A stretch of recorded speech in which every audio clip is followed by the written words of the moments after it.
Hey guys, Mark Ferrasci, ProTech Dog Training.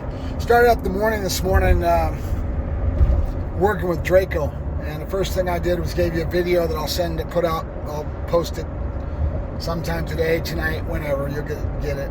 And the first one is going to be on the negative punishment when he's in the kennel and he's excited and he wants to go out, but he doesn't want me to put that pinch collar on him. So he's excited and he's kind of throwing his paw up, he's bucking his head, and it's a pain in the ass to try to get the collar on him. And so I started thinking about I could go to the negative punishment, could go to positive punishment and try to force it to be put on him, and I would get through it, but you're not going to have as good of a positive relationship. It's a part of it's your relationship with the animal, right? And also things that are taught the right way. When you do them the right way, they stick in the dog's head and they have longer longevity in the behavior staying with the dog, right? And so you have to use good psychology in this case with a dog like this and be smarter than the dog. And you hear me talking about it every now and then. And in this case, that's exactly it. I realized that in 2 or 3 days, I've been in a hurry, and I go in and put the collar on him, he keeps fighting me, and it's not getting any better. It may be even getting more worse. And pretty soon now you go to trying to use positive punishment by forcing to put it on him and fighting him and getting frustrated. You're only going to create more of a problem, right? You got to be smarter than the dog. So what I'm doing now is I started installing negative punishment. So let's talk about those two words. We're talking about positive punishment and negative punishment. What is the difference? One is giving something and one is taking it away. Negative punishment is taking something away that he wants, right? Not giving him his food, not giving him his reward. Negative punishment. And you've set that up enough in your patterns of training, they start to understand this, and now you can use it in your training all the more so. Right? It's psychology. And the more you treat that animal the right way and do things the way, that's why I'm so insistent about no, good, and yes. It's all about setting up that communication baseboard that gives me the longevity to be able to use that in training all the way down the road. And I'm always trying to convey a thought, you hear me talking about this all the time, to the dog. And if I do it in the right way, I now have a tool in my tool bag to use with dog psychology and the proper learning theory, right, that we can use in conditioning the animal.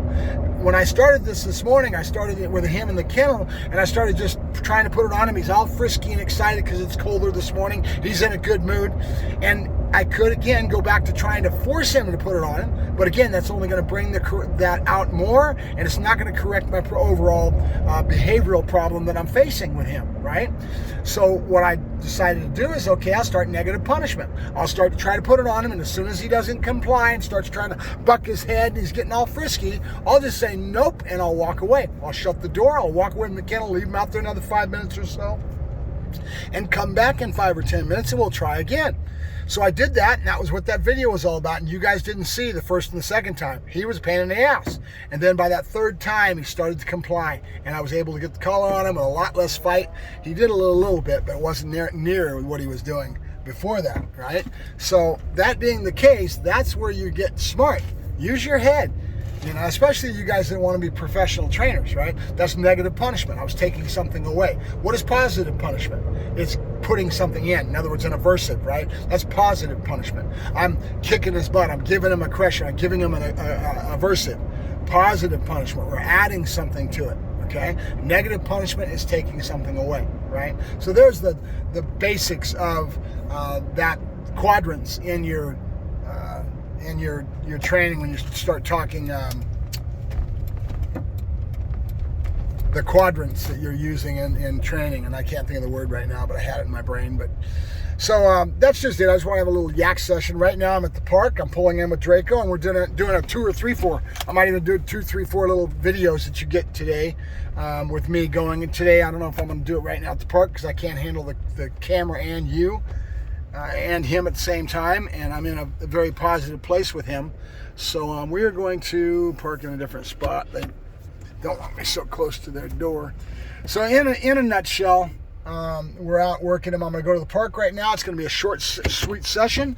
We're going to keep it as positive as possible. I'm going to get into a lot of the agility, up and over the tables, and letting him have a good time with himself and enjoy our company, right?